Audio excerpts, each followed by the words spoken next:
Baik, Assalamualaikum warahmatullahi wabarakatuh. Perkenalkan nama saya Novel Fatur Rahman Widows, 922 K1 Manajemen. Di sini saya akan mempresentasikan proyek personal manajemen keuangan. Dua saya yaitu analisis keuangan PT Batra Pemiraya. Di sini terdapat 6 bahan kajian yang langsung saja masuk ke kajian yang pertama, penurunan PT Batra Pemiraya atau dengan kode PT PGJO didirikan pada tahun 2017 dengan nama PT Torindo Guide Indonesia. Yang sebelumnya PT ini bergerak pada industri pariwisata, kemudian bertransformasi ke industri logistik dan mengganti namanya menjadi PT Batra Pemiraya pada tahun 2025. Di sini terdapat struktur pemilikan saham. Dapat dilihat pada tabel bahwa di tahun 2025 terdapat peningkatan jumlah saham yang beredar pada saham seri B yang dibeli oleh Adi Putra Wijaya sebagai direktur utamanya.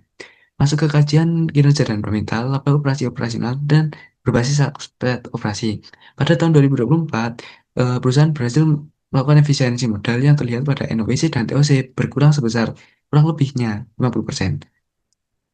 Meskipun begitu, pada Nobat masih mencatatkan nilai negatif. Namun, efisiensi ini dapat menekan kerugian lebih dari 1 miliar, yang mana awalnya minus 5,17 miliar menjadi minus 3,93 miliar.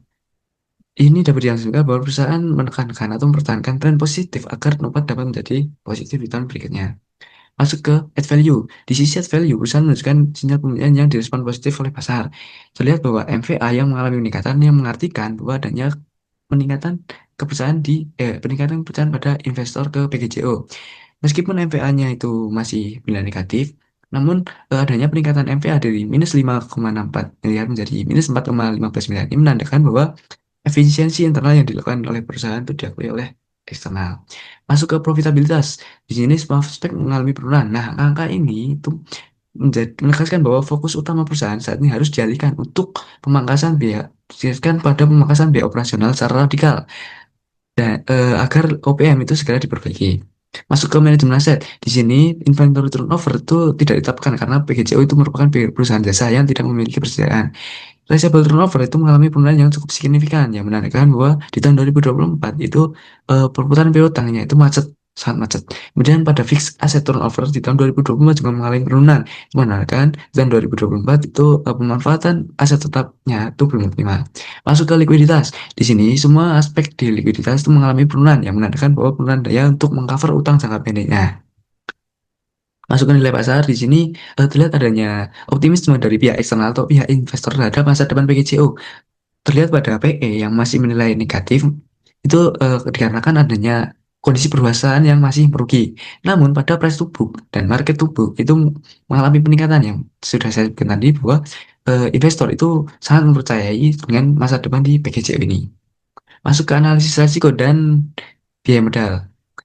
Resiko ini, analisis resiko menggunakan metode CAPM, padahal resiko sistematis itu beta di tahun 2023 sebesar 0,96 dan meningkat pada tahun 2024 sebesar 1,56 miliar. Estimasi biaya modal, biaya utangnya sebesar 9,36% dan biaya modal sendiri menggunakan CAPM 2023-nya itu sebesar 12,27% dan 2024-nya sebesar 15,70%. Biaya modal ini paling relevan dalam menilai kinerja perusahaan adalah membandingkan antara ROIC dan WACC yang saya jelaskan di slide berikut.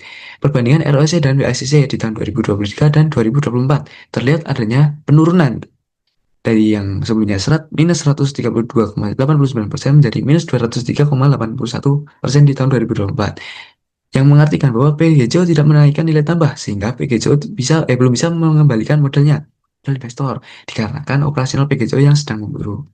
Masuk ke struktur modal, debt to capital seperti tahun 2023 sebesar 6,2%, di tahun 2024 sebesar 16,25%. Ini meningkat.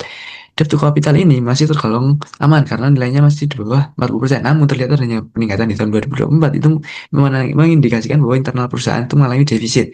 Dihubungkan dengan teori ini, kondisi ini memungkinkan perusahaan untuk melewati pendanaan internal lebih dahulu dan menggunakan utang untuk mendanai operasionalnya.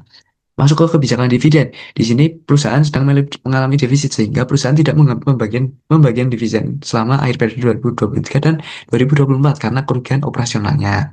Masuk ke kesimpulan dan saran. Di sini saya simpulkan dari 4 poin, yaitu penurunan profitabilitas seperti ROI dan ROE yang bernilai negatif, krisisnya likuiditas, proporsi utang yang melonjak tajam, PGJO tidak dapat menghasilkan laba sehingga tidak dapat memberikan dividen, dan saya juga memberikan saran 4 poin juga, perusahaan dapat mengawal ketat kedisiplinan modal kerja pada sektor bisnis yang baru.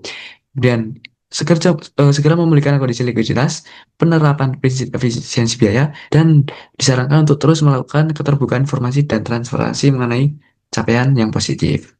Baik, terima kasih atas kesempatan yang telah diberikan. Kurang lebihnya mohon maaf. Wassalamualaikum warahmatullahi wabarakatuh.